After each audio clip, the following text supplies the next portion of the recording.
የመካከለኛው ምስራቅ ጦርነት ወደ አደገኛ ምዕራፍ እየተሸጋገረ ነው። ዶናልድ ትራምፕ ለድርድር እየተዘጋጀን ነው ብለው መደራደሪያ ነጥቦችን ቢያሳውቁም በተመሳሳይ ሰዓት ግን ከፍተኛ ቁጥር ያለው ጦራቸውን ወደ መካከለኛው ምስራቅ ልከዋል። የኢራን እግረኛ ሰራዊትም በተጠንቀቅ መቆሙ ሲነገር፣ የተባበሩት አረብ ኤምሬትስና የባህሬን የባህር ዳርቻዎችም ኢራን በእግረኛ ሰራዊቷን እንደምትቆጣጠር አስታውቃለች። ግጭቱ አድማሱን እያሰፋ ሲሄድ ሊባኖስ የኢራንን አምባሳደር በማባረር ለወሰደችው እርምጃ ሳውዲ አረቢያ፣ ቃታርና ዩኤኢ ላይ ሲያርፍ የነበረው የኢራን ጥቃት ዛሬ ደርሷታል። የተባበሩት አረብ ኤምሬትስ ሳውዲ አረቢያን ጨምሮ የመካከለኛው ምስራቅ ሀገራት በዛሬው ዕለት ባወጡት ማስጠንቀቂያ ሁኔታዎች በዚህ ከቀጠሉና ኢራን ጥቃቷን የማታቆም ከሆነ አሜሪካና ከእስራኤል ጋር ተሰልፈን ኢራንን ማጥቃት እንጀምራለን ሲሉ አስጠንቅቀዋል። ጦርነቱ አድማሱን እያሰፋ ሁኔታው አደገኛና እየከፋ ሄዷል። እንዴቱን መካከለኛው ምስራቅ እንዴት አደረ የማስደምጣችሁ ይሆናል። መረጃውን አብረን እንከታተለው። ጦርነቱ አድማሱን እያሰፋ እየሄደ ነው። በመካከለኛው ምስራቅ እጅግ ደም አፋሳሽ በሆነ መልኩ በቀጠለው ጦርነት ሊባኖስ የኢራን አምባሳደር መሐመድ ሬዛ ረኡፍ ሼይባኒ ከሀገሯ ማባረሯን ተከትሎ የባህር ዳርቻ ከተሞቿ በኢራን ግዙፍ ባላስቲክ ሚሳኤሎች ድብደባ ተፈጽሞባቸዋል። መረጃዎች እንደሚያመለክቱት በቤይሩት ሰሜናዊ ክፍል የምትገኘው ሳይል አልአል በተባለች ከተማ ከፍተኛ ጉዳት መድረሱ ተረጋግጧል። መካከለኛው ምስራቅ ሀገራት ኢራን ቀይ መስመር አልፋ ጥቃት የምትፈጽም ከሆነ ከዚህ በኋላ እንደማይታገሱ እያስጠነቀቁ ነው።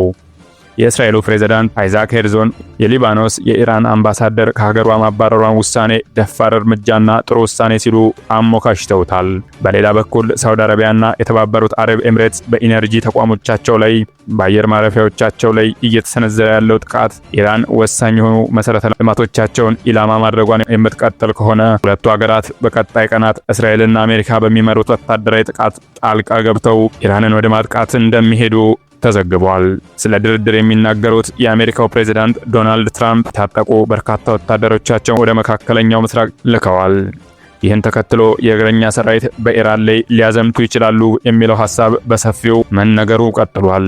ኢራን የባህሬንና የተባበሩት አረብ ኤምሬትስን የባህር ዳርቻዎች በእግረኛ ሰራዊት ወረራ ለመያዝ ዝግጁ መሆኗ ተነግሯል። በኢራን ብሔራዊ ቴሌቪዥን የቀረቡት የኢራን የደህንነት ተንታኝ አሜሪካ ማንኛውንም አይነት ስህተት የምትፈጽም ከሆነና እግረኛ ሰራዊቷን ወደ ኢራን ለማስገባት ብትሞክር የባህሬንና የተባበሩት አረብ ኤምሬትስን የባህር ዳርቻዎችን የመቆጣጠር ሙሉ አቅምና ዝግጁነት እንዳላቸው አስታውቀው የኢራን እግረኛ ሰራዊት ሁኔታውን በተጠንቀቅ ቆመው እየተጠባበቁ ነው። ማንም ኢራንን አጥቅቶ በሰላም በቀጠናው ላይ መተኛት እንደማይችል ውሎ ሲያድር ያያልም ብለዋል። በሌላ በኩል የኢራን ፓርላማ አፈጉባኤ መሐመድ ባገር ጋሊባ ኢራን በአካባቢው ያለውን የአሜሪካ ወታደራዊ እንቅስቃሴ በተለይም ደግሞ የአሜሪካ የምድር ጦር ሰራዊትን በቅርበት ሁኔታውን እየተከታተለች እንደሆነ ገልጸዋል። ሀገራችንን ለመከላከል ያለንን ቁርጠኝነት አትፈታተኑ ሲሉ ማህበራዊ ትስስር ገጻቸው ላይ ጽፈዋል። በአሜሪካ የቢቢሲ አጋር የሆነው ሲቢኤስ ኒውስ እንደዘገበው ፔንታጎን የ82ኛ አየር ወለድ ክፍል የምድር ጦርና እዙን ጨምሮ ወታደሮችን ወደ ስፍራው እንደሚልክ ይጠበቃል ብሏል። በተያያዘ ዜና ድርድርን በተመለከተ የሚነዙ ወሬዎች ትክክል እንዳልሆኑ ኢራን አስታውቃለች። በፓኪስታን የኢራን አምባሳደር ሬዛ አሚር በሀገራቸውና በአሜሪካ መካከል ምንም አይነት ድርድር እንዳልተደረገ ለኢራን መንግስት የዜና ወኪል ተናግረዋል። አምባሳደሩ ኢራን ከአሜሪካ ጋር ምንም አይነት ቀጥተኛ ያልሆነ ድርድር እንዳልተካሄደና የዜና ወኪል በሰጡት መግለጫ ድርድር ወደፊትም ይካሄዳል ብዬ አላስብም ብለዋል። በሌላ በኩልም ፕሬዝዳንት ዶናልድ ትራምፕ ለኢራን ባለስልጣናት የድርድር እቅዳቸውን መላካቸውን እየገለጹ ባለበት ጊዜ ኢራን በአሜሪካ ላይ ምንም አይነት እምነት እንደሌላትና ለመደራደርም ፍላጎት እንደሌላት እየገለጸች ነው።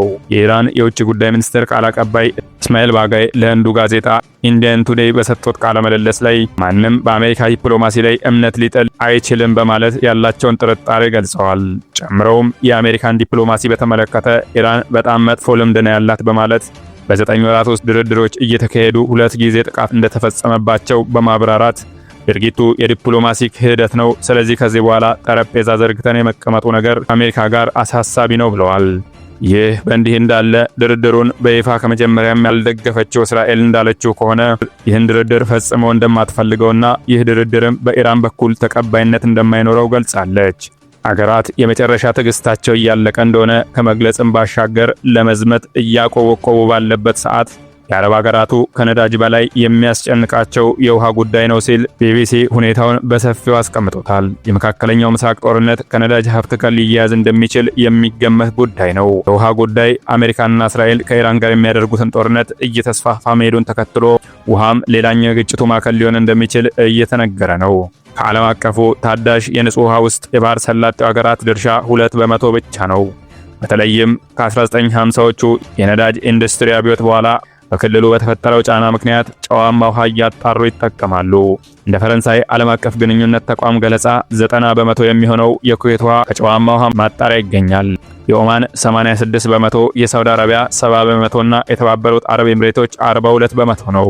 2021 በባህረ ሰላጤው ከነዚህ የጨዋማ ውሃ ማጣሪያ ፋብሪካዎች የሚገኘው አጠቃላይ ዕለታዊ የምርት መጠን ከ20 ሚሊዮን ሜትር ኪዩብ በላይ ነበር። ይህም በቀኑ 8000 የኦሎምፒክ የመዋኛ ገንዳዎችን መሙላት የሚያስችል ነው ሲሉ በኦማን የአካባቢ የአሳና የውሃ ሳይንስ ማዕከል ባልደረባ የሆኑት ዶክተር ዊል ሊኩዌስኔ ለቢቢሲ ተናግረዋል። የባህረ ሰላጤው የግብርናና የምግብ ምርት በጨዋማ ውሃ ላይ የተመሰረተ ነው። ምክንያቱም በተለምዶ ለመስኖ የሚውለው የከርሰ ምድር ውሃ ክምችት በከፍተኛ ሁኔታ መቀነሱ ነው። እናም ይህ ከፍተኛ ጥገኝነት የውሃ መሰረተ ልማትን ስትራቴጂካዊ ተጋላጭ ያደርገዋል። ተንታኞች የቴህራንን አካሄድ ወደ ጎን ማስፋፋት ሲሉ ይገልጹታል። ይህ ግጭቱ በቀጥታ ከአሜሪካና ከእስራኤል ጋር ከመቀጠል ወደ ሌሎቹ ሀገራት ጭምር የማስፋት አካሄድ ነው።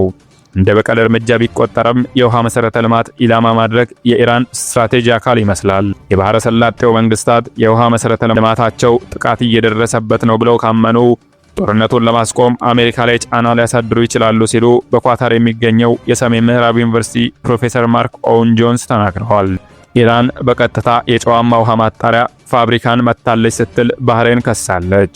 ኢራን በበኩሏ ቀደም ብላ የአሜሪካ ጥቃት በሆርሙዝ ወሽመጥ ውስጥ በሚገኘው ቄሼም ደሴት የሚገኝ የውሃ ተቋምን መጉዳቱን ገልጻለች። በዱባይ የጀበል አሊ ወደብ ላይ የተሰነዘሩ የኢራን ጥቃቶች በዓለም ላይ ካሉት ትላልቅ የጨዋማ ውሃ ማጣሪያ ማዕከላት በአንዱ አቅራቢያ እንደተሰነዘረም ይታሰባል። የተባበሩት አረብ ኤምሬትስ በሚገኘው ፉጂራህ ኤፍ1 የግል የውሃና የኃይል ማመንጫ አቅራቢያ የእሳት አደጋ ሪፖርት መደረጉ ጥርጣሬን ፈጥሯል። የኩዌቱ ዶሃ ዌስት ማጣሪያም አቅራቢያው በሚገኘው የወደብ ጥቃቶች ወይም የድሮን ጥቃቶች ምክንያት ጉዳት ደርሶበታል።